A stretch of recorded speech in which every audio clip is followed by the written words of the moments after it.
Nassau County, Florida, era el hogar de Jolene Jensen Cummings, una madre de 3 hijos de 34 años. La describían como una mujer alegre, sociable y siempre dispuesta a vivir algo nuevo. Sus amigos decían que era una persona amable, leal y muy considerada. Ser madre era lo que más amaba en la vida, y siempre decía que sus hijos eran su mayor logro. Después del nacimiento de su hija, su relación terminó, y decidió que necesitaba un cambio de ambiente. Jolene comenzó a trabajar en el salón Tangle Hair, salón en Yulee, Florida, y rápidamente se adaptó al lugar. Los clientes habituales la apreciaban mucho, y su jefe, Jim, decía que tenía un talento especial para tratar con las personas. Podía conversar con cualquiera. Con el tiempo, conoció a su esposo, Jason Cummings, y juntos tuvieron 2 hijos. De pronto, su vida se volvió mucho más intensa, pero en 2017, ella y Jason decidieron separarse y comenzaron a trabajar juntos en un acuerdo de custodia para los niños. También tuvo una breve relación con otro hombre que, curiosamente, también se llamaba Jason. Pero esa relación terminó después de varias discusiones. Sus amigos decían que era una pena. Jolene era una gran persona, pero su vida sentimental simplemente no funcionaba. Aún así, ella se tomó todo con calma. Ahora estaba enfocada en sus hijos y en su carrera. Buscaba un nuevo comienzo. Amigos, los interrumpo un momento.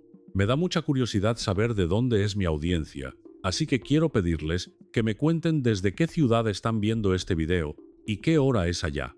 Gracias por su atención, escríbanlo en los comentarios y yo continúo. Para Jolene era un día de trabajo completamente normal.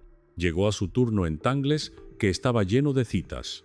Ya esperaba terminar a las 5 de la tarde para comenzar a prepararse para el día siguiente.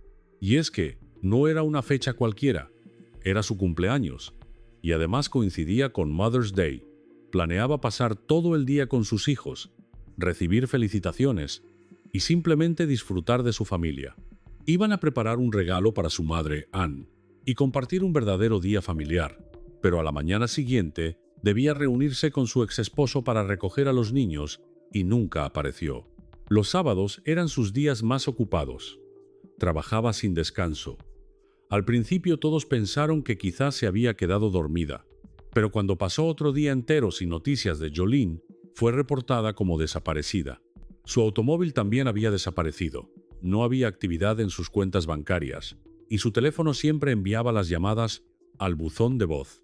Su jefe, Jim, dijo que Jolene amaba a sus hijos por encima de todo y que jamás desaparecería por voluntad propia. Todos estamos muy preocupados. Esto no se parece en nada a ella. Su vida giraba alrededor de sus hijos, y me niego a creer que simplemente se haya ido, dijo. Nassau County, the Sheriff's Office wants to hear from anyone who went to the Tangles Salon in Fernandina Beach last Saturday. They're looking for information into the disappearance of a mother who disappeared last Sunday. Jolene Cummings was supposed to pick up her 3 kids on Mother's Day, but she never arrived. Today, neighbors banded together in Hilliard to search for her. Yeah, and friends are telling me this just doesn't sound like her to disappear on Mother's Day without her 3 kids. Now, friends say this is where she works, right here, Tangles Hair Salon. And this is where deputies say she was last seen leaving here on Saturday night around 5. Deputies say she may be driving a 2006 beige Ford Expedition with the Florida license plate number 035KBQ. A client also tells me she got her hair done on Friday by Cummings and she seemed fine. And she even talked about painting and crafting with her kids on Mother's Day. And I just spoke to Cummings' boss here just a couple of minutes ago, and he says they are very worried. Something is just not right. We know there's somebody out there that knows where she's at, and will do the right thing and give us a call so we can let her come home to her family. Down the street, neighbors like Lexi are also on the lookout for the young mother. We're all close-knit, small town, so if something happens, you hear about it as soon as it happens. Las primeras personas con las que los investigadores quisieron hablar fueron los 2 hombres que habían tenido un papel importante en la vida de Jolene, su exesposo Jason C. y su expareja Jason G., con quien mantenía una relación inestable, llena de rupturas y reconciliaciones. Ambos llamaron inmediatamente la atención de la policía. Jason C. parecía sinceramente preocupado. No evitó hablar con los investigadores ni intentó ocultar nada. Al contrario, apenas se enteró de lo ocurrido, acudió a la comisaría y comenzó a colaborar. Habló con total franqueza sobre su relación con Jolene. Sí, habían pasado por momentos difíciles. El divorcio, las emociones, conversaciones complicadas, pero, según él, su familia siempre había sido lo más importante. Y algo más llamó la atención. Hablaba de Jolene con mucho respeto. En sus palabras no había resentimiento ni agresividad, solo preocupación y el deseo de entender qué había sucedido. I wouldn't threaten. And that's my kid's mom. What I do take seriously is my family. Al mismo tiempo, expresó su preocupación por Jason G. Lo describió como una persona con problemas de drogas y comentó que había escuchado cosas negativas sobre su entorno. Permitió que la policía revisara todo, su casa, su teléfono y su automóvil. No tenía nada que ocultar. Gracias a una coartada sólida y a las verificaciones realizadas, los investigadores concluyeron que no tenía relación con la desaparición. Pero encontrar a Jason G. resultó mucho más difícil. Uno de los vecinos de Jolene contó que el 9 de mayo, apenas 3 días antes de su desaparición, escuchó ruidos de objetos rompiéndose y oyó a Jolene gritarles a sus hijos que cerraran la puerta del dormitorio. Aquello le preocupó tanto que llamó a la policía. Pero en cuanto Jason G. supo que los agentes venían en camino, huyó. Era una pista importante, y pronto descubrieron que ya era buscado por violar las condiciones de su libertad condicional. Finalmente, los agentes encontraron a Jason G. Estaba escondido debajo de varias cajas de cartón dentro de una vivienda. Fue arrestado. Reconoció que había discutido con Jolene, había ido a verla sin invitación y le pidió quedarse a vivir con ella. Cuando ella se negó, se enfureció y comenzó a destruir cosas. La policía notó arañazos y marcas en sus manos, pero él aseguró que se los había hecho jugando con un perro. También dijo que permitiría cualquier registro necesario e incluso aceptaría someterse a un polígrafo. Sin embargo, afirmó que había perdido su teléfono y no podía explicar dónde había estado durante los últimos días. En otras palabras, no tenía coartada. Cuando los investigadores le señalaron lo mal que eso se veía, pidió un abogado. Fue catalogado como persona de interés en la investigación. Just a couple of hours earlier, deputies arrested Cummings' ex-boyfriend, Jason G., who had a warrant out for a probation violation. But deputies say he is not talking. Investigators say he was found near a wooded area in Hilliard, where deputies were searching Monday night after receiving a tip. They say G and several others are persons of interest in the disappearance. Lamentablemente, había muy pocas pistas, y ninguna condujo a resultados. Todavía quedaban demasiados vacíos en esta historia. Pero el 16 de mayo, los investigadores obtuvieron el primer avance importante. Encontraron el vehículo de Jolene, una Ford SUV, estacionado en un Home Depot a unas 2 millas del salón. Las cámaras de seguridad mostraron que el vehículo fue estacionado a la 1:15 de la madrugada, varias horas después de que Jolene terminara su jornada laboral. Después, una figura completamente vestida de negro salió del automóvil y echó a correr. Los investigadores siguieron a esa persona de cámara en cámara hasta obtener una imagen clara. Era una mujer, también vestida completamente de negro. Pocos minutos después, entró a una gasolinera y pidió prestado un teléfono para llamar un taxi. Permaneció allí poco tiempo y luego se marchó. Era evidente que ella había conducido el vehículo de Jolene. Pero entonces surgía una pregunta inquietante. Si el objetivo era robar el automóvil, ¿por qué abandonarlo y marcharse? El empleado de la gasolinera que habló con ella esa noche le dijo a los detectives: «Fue una de las conversaciones más extrañas de toda mi vida».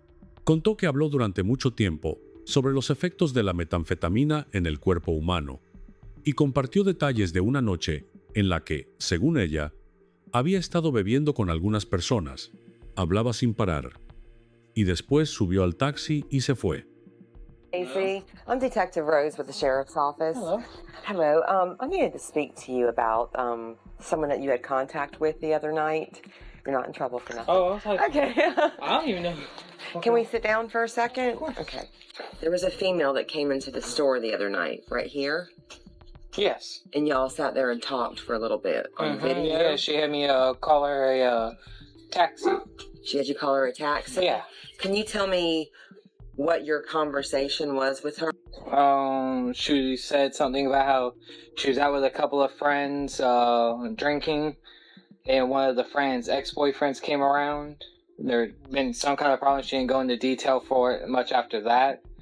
And to be honest, I don't even know how she got to the store because she had me call her a taxi. And then, 10, 15 minutes later, she was gone. The taxi came and picked her up, took her, she said somewhere to like a Plant Fitness that was around us.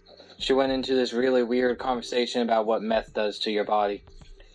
Literally, this is what most of our conversation was about. What meth does to your body? Okay. Yeah, it was really weird. Mientras los investigadores seguían revisando las grabaciones, una inspección minuciosa del salón reveló una realidad mucho más aterradora. Dentro había enormes charcos de sangre. Y aunque alguien había intentado limpiar la escena, el luminol dejó al descubierto lo que había ocurrido. Solo había una conclusión posible. Jolene estaba muerta y había sido asesinada dentro de ese salón. Después de este descubrimiento, Jason G. también fue descartado como sospechoso. La teoría de un robo al azar tampoco tenía sentido. El gerente del salón, Jim, mostró a la policía los horarios de trabajo. La última persona que había trabajado con Jolene era otra estilista, Jennifer Seibert. Cuando los investigadores fueron a hablar con Jennifer, ella no estaba donde debía estar, a pesar de que le correspondía abrir el salón ese día. Jim la llamó justo cuando estaba entrando al estacionamiento. Ella vio a la policía y de inmediato dio la vuelta y se marchó. Después le dijo a Jim que renunciaba, que no volverían a verla y que quería recibir su último pago. Los detectives mostraron a los empleados del salón el video de la gasolinera. Sin ninguna duda, todos coincidieron. La mujer del video era Jennifer. Aunque lucía un poco diferente, Jim entregó su dirección a la policía, pero descubrieron que esa dirección ni siquiera existía. Jennifer no respondía a las llamadas. Había sido la última persona en ver a Jolene. Había proporcionado una dirección falsa, y además era la misma persona que había sido vista conduciendo el vehículo de Jolene. Jennifer Seibert llevaba poco más de un mes trabajando en el salón y mantenía distancia de todos. Era nueva en la ciudad y prácticamente nadie sabía nada sobre ella. Pero una cosa estaba clara. Por alguna razón, Jennifer no soportaba a Jolene. Una clienta contó que mientras Jolene le lavaba el cabello, Jennifer se entrometió en la conversación y comenzó a comportarse de manera muy grosera sin motivo alguno. Los compañeros habían notado esa actitud muchas veces. Parecía que la nueva empleada lograba incomodar a todos. Una de las trabajadoras llegó a llamarla loca y dijo que hacía que todos se sintieran tensos. Sentía como si hubiera matado a alguien y estuviera huyendo, dijo. Su comportamiento y los constantes cambios en su apariencia parecían muy extraños. Era un salón familiar en una pequeña ciudad y Jennifer simplemente no encajaba. Y, al parecer, ni siquiera lo intentaba. Uno de sus antiguos empleadores dijo que era demasiado excéntrica y tenía hábitos muy extraños. Una vez, se comió 1 kilo de carne de res con las manos desnudas y luego armó una escena porque no le gustaron unos limones cortados. Antes de eso, había trabajado en otro salón y allí también generaba incomodidad. Parecía sospechosa, tenía cambios bruscos de humor e incluso había conseguido empleo utilizando información falsa.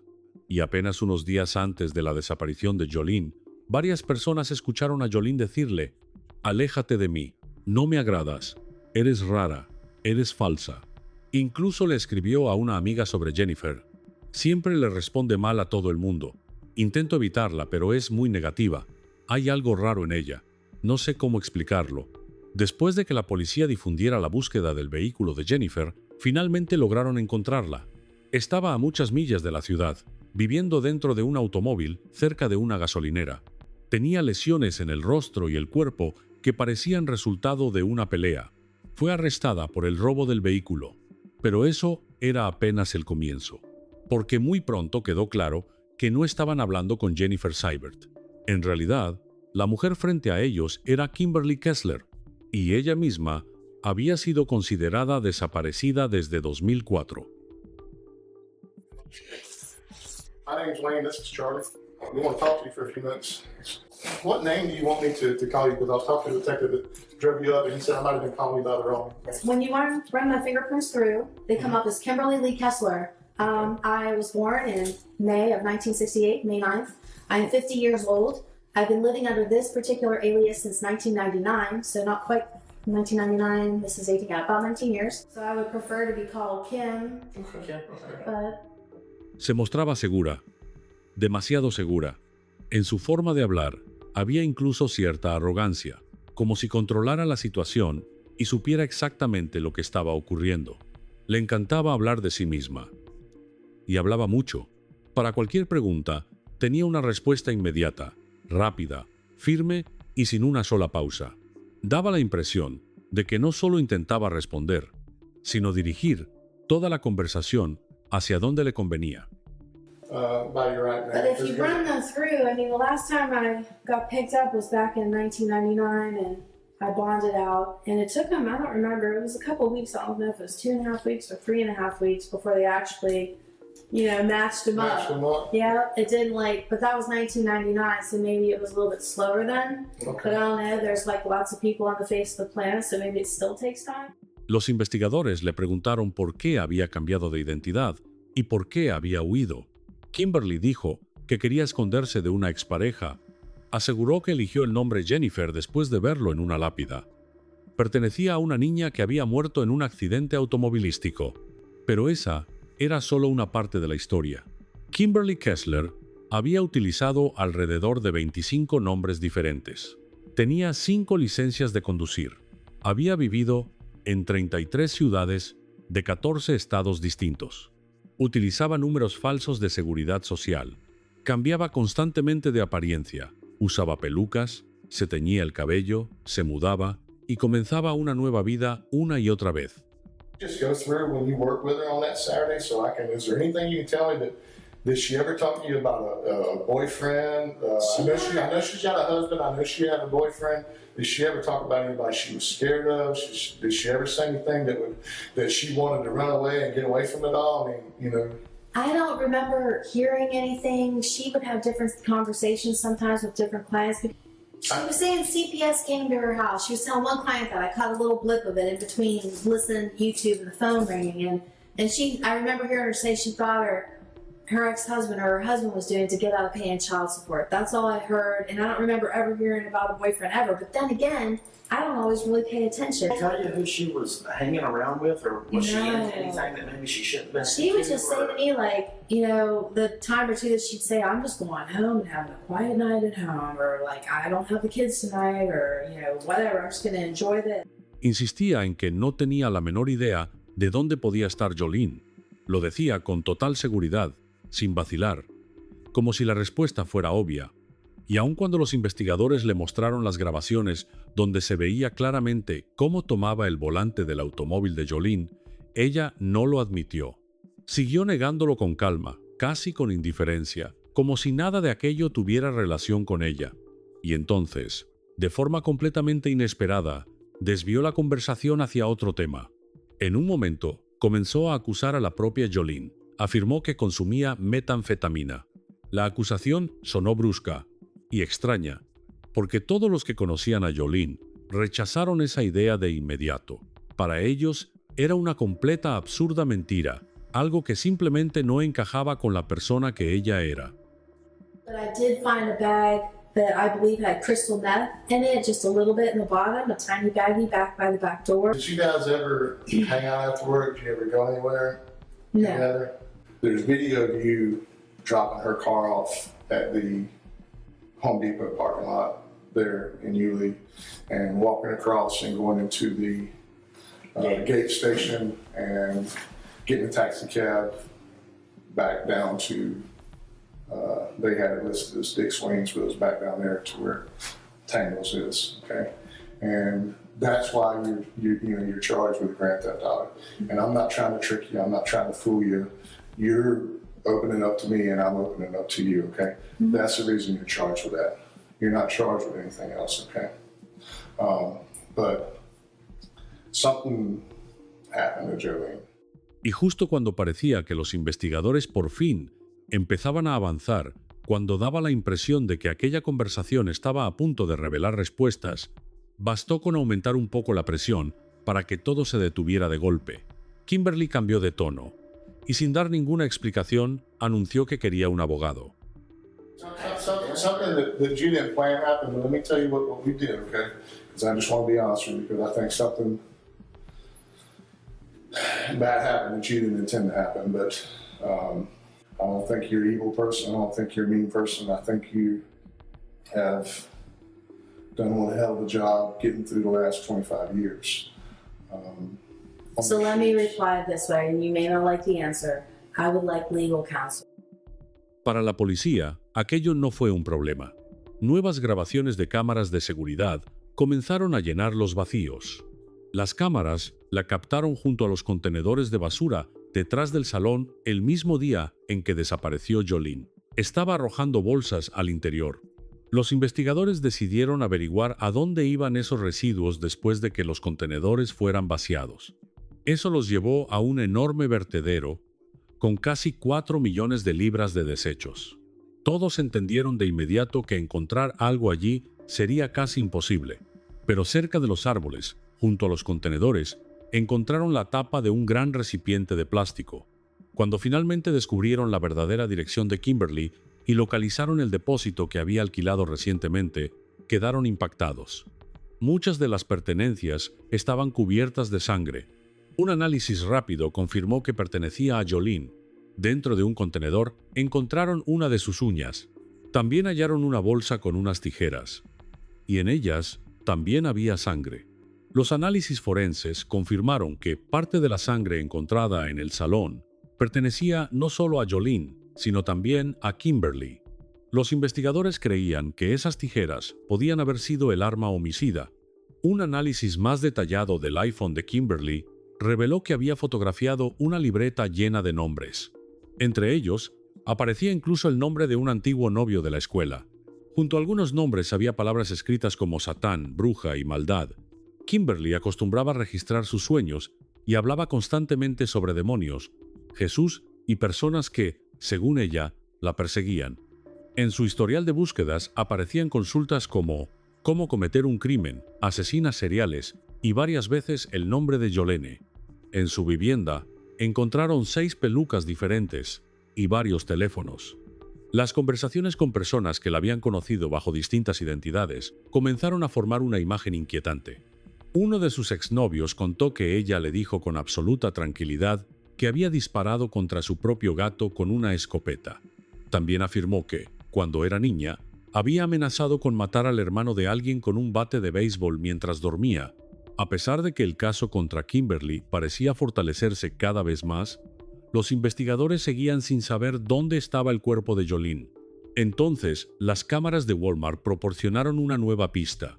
En las grabaciones se veía a Kimberly comprando productos por $30, amoníaco, bridas plásticas y un cuchillo eléctrico.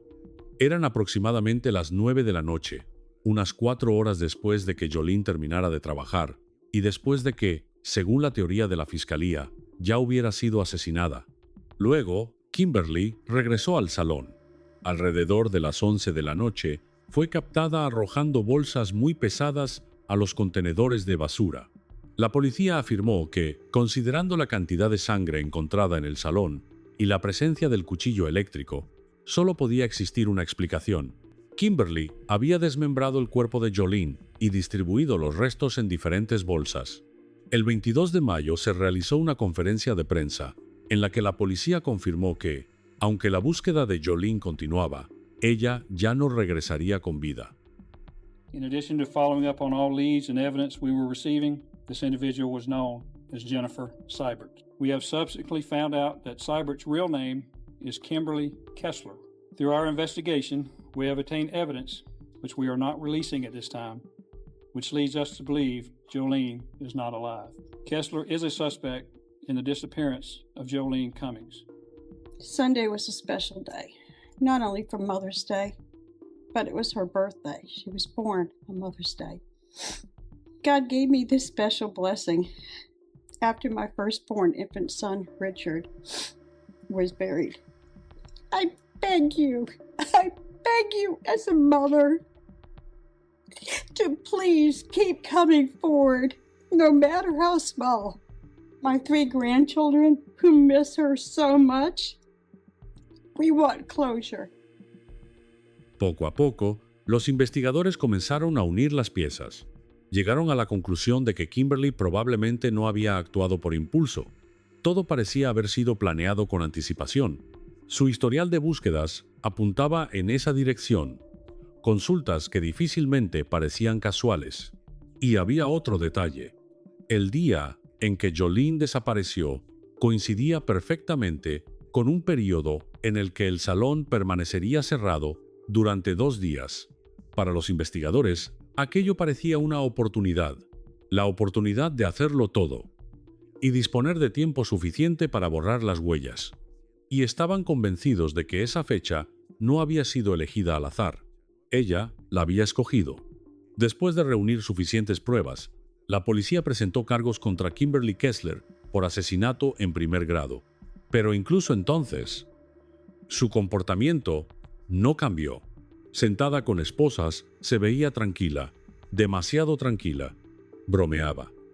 Hablaba como si estuviera viviendo una situación completamente normal, sin miedo, sin pánico, como si nada hubiera ocurrido. No, they feel great. You can put them on tighter if you want. Whatever you want to do. I'm at your mercy, so have as much fun as you'd like. En la cárcel no se aisló. Todo lo contrario. Buscaba el contacto con otras personas. Hablaba frecuentemente con periodistas, llamaba regularmente a su madre y siempre repetía exactamente lo mismo. Lo negaba todo, sin emociones, sin dudas, como si estuviera recitando una versión preparada desde hacía mucho tiempo. Y lo más extraño ni siquiera era eso. Era la forma en que se comportaba. Parecía que el hecho de estar encarcelada no le afectaba en absoluto, ni miedo, ni ansiedad, como si aquello fuera simplemente otra etapa más. This is a prepaid call from Kim Kessler, an inmate at the Nassau County Jail. He told me that he thought you were involved, they think you're involved in a missing person there. So, if you can or if you want to, please, bail me out and I can... I will. I'm just wondering. That's my ability. I'll answer. I just got interrupted on the phone with a little message that they're going to disconnect the call again. It's kind of funny. They keep me in solitary confinement like it's a bad thing. It's heaven, girl. I love it. Tom Townsend told me today that, I was the front page of the newspaper. I'm all over the news. I guess I'm still, the talk of the town or something. Why would that be starting up again? There's absolutely nothing going on in the world? I say it's because it's the Illuminati. I think that her people definitely are fucking seriously involved in it, so that's just what is happening. So I got the Illuminati on my ass. Again, I can't prove it. It's just my opinion and what little bit I've seen on YouTube about some of the research I was doing on these secret societies is nobody gets even 5 minutes worth or 5 seconds worth of airtime unless they have some sort of connection. So, her stepdad, I don't know what's going on with him, if he's still in the hospital or what's up. But normally to attain a position like he was running the jail, you gotta be usually a Mason or whatever. You gotta be in a secret society to hold I'm sure he is. If he's running a jail, I'm sure he is. They don't have anything on me because it's all bullshit. Somebody's just trying to that's what collect. I'm thinking. They're trying to collect on an insurance policy is what they're trying to do, and they have to have the insurance company's not going to fucking just pay them. They tried to set me up, but they didn't set me up that good, obviously, because the insurance company, they have to go to all this trouble to try to make me look bad. But I don't know what happened. All I know is that I didn't do anything. I had nothing to do with it. I have no idea, what they're doing. I think they just look for excuses, too, to rob and steal because they just do all kinds of shit. They took the clothes I was wearing off my back and my shoes and stole them. My rings and my jewelry. I only had 2 rings and 1 bracelet. Gone. Fucking gone. It was in my bag that they say they confiscated as evidence, but they didn't list it. And so someone pocketed that. They just use excuses to steal. I don't even know if my motorcycle's even in my storage unit. I don't know if any of my shit that's worth any value is in there. I have no idea because they're thieves. Declaró ser inocente, Pero a medida que pasaban las semanas y la fiscalía fortalecía su caso, el comportamiento de Kimberly se volvió cada vez más inestable, irracional e impredecible. It's fine. Let's just put me back on myself. Ma'am, come back. I want to get rid of the public defender's office. Yeah, exactly. Jordan Beard is Johnson's nephew. Jordan Beard is Jolia's cousin. Los funcionarios de la prisión contaron que se desnudaba con frecuencia, untaba excrementos en la ventana de su celda y que, en una ocasión, tuvieron que detenerla con gas pimienta después de iniciar una huelga de hambre porque temía que intentaran envenenarla. Su peso cayó de 96 a 74 libras. Al principio, fue considerada mentalmente incapaz de enfrentar un juicio, pero más adelante, un juez determinó que comprendía perfectamente los cargos en su contra. Una enfermera psiquiátrica, que la observó durante un largo periodo, notó algo importante. Su comportamiento no parecía caótico ni fuera de control. Al contrario, parecía calculado, deliberado, en cierto modo, incluso astuto, pero al mismo tiempo no resultaba lo suficientemente convincente para quienes realmente saben cómo luce un trastorno mental genuino. Poco después, la noticia llegó a los medios. Hoy se confirmó que la sospechosa del conocido caso de homicidio ha sido declarada apta para enfrentar un juicio. La decisión representa un alivio para quienes conocieron a Jolene. Eso significaba una sola cosa. El proceso continuaba. 3 meses después, la decisión se volvió definitiva. Ella sería juzgada. Pero incluso entonces, estaba claro que aquel juicio no sería sencillo. Con 53 años, Kimberly se negaba a participar en las audiencias. Interrumpía constantemente, discutía y provocaba conflictos dentro de la sala. Con el tiempo, la situación solo empeoró. Terminó negándose a colaborar incluso con sus propios abogados. Public Defender's Office. I refuse it. I have refused it. I refuse the Public Defender's Office. They appointed Jordan Beard, Jolene Fleming's cousin, as my public defender. They appointed Jolene Fleming's cousin as my public defender. What? You don't want the public to know that? You don't want them to know? There she has been removed from the courtroom. She'll be downstairs as she's been through the proceedings thus far. El juicio continuó, pero Kimberly pasó la mayor parte del tiempo en una sala separada, observando todo mediante videoconferencia. La fiscalía presentó varias teorías sobre el posible motivo. Una de ellas sostenía que Jolene había comenzado a sospechar que Jennifer no era quien decía ser, ya la había llamado falsa, y quizá estaba cerca de descubrir la verdad, algo que Kimberly no podía permitir. Otra teoría apuntaba a los celos. Kimberly podría haber envidiado la vida de Jolene, su popularidad entre los clientes, y simplemente haber querido eliminarla. La defensa reconoció que entre ambas había existido un enfrentamiento, pero insistió en que una condena por asesinato en primer grado requería demostrar intención premeditada, y, según ellos, esa prueba no existía. Tampoco se había determinado con exactitud ni la hora ni la causa de la muerte. Pero el jurado llegó a una conclusión diferente. Kimberly Kessler fue declarada culpable de asesinato en primer grado y robo de vehículo. Fue condenada a cadena perpetua sin posibilidad de libertad condicional. Más tarde, fue trasladada a otra prisión para alivio de quienes habían tenido que lidiar con ella. She's evil. She's evil in the flesh. I want her behind out of our jail because we are fed up with her crap. It's the state's problem from now on. I don't for one second believe that Kimberly Kessler, or whatever name she's going by today, I don't believe this is her first murder. We're going to celebrate. We're going to celebrate her homegoing, because her new home, for the rest of her life, and until she takes her last breath. So I've been assured she'll be on the first bus tomorrow out of town, and when she leaves, we're going to have cake and ice cream. If you could find it within your heart to tell us where the remains of my daughter. Where are the remains of my daughter?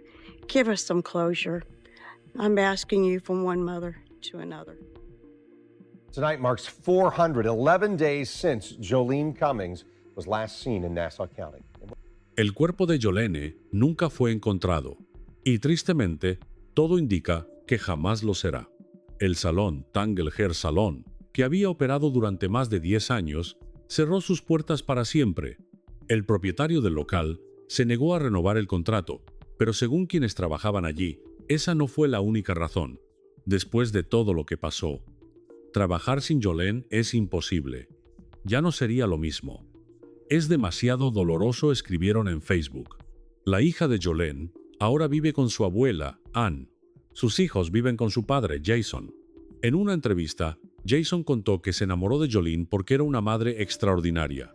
Ella le enseñó a ser un buen padre, y ahora hace todo lo posible para que sus hijos nunca la olviden. Si pudieras decirle algo más a Jolene, ¿qué le dirías? Jason simplemente sonrió. Creo que no tendrían suficiente cinta para grabarlo. Ann dijo que el mundo ya no parece tan seguro como antes. Cuando asesinan a tu hija, el dolor es apenas el comienzo, pero asegura que todavía siente a su hija cerca. Sé que su alma está en el cielo, pero su espíritu sigue aquí, junto a sus hijos. A veces siento como si me dijera, mamá, haz esto, haz aquello, dale un beso y un abrazo a los niños de mi parte, y eso me provoca al mismo tiempo una sonrisa y lágrimas.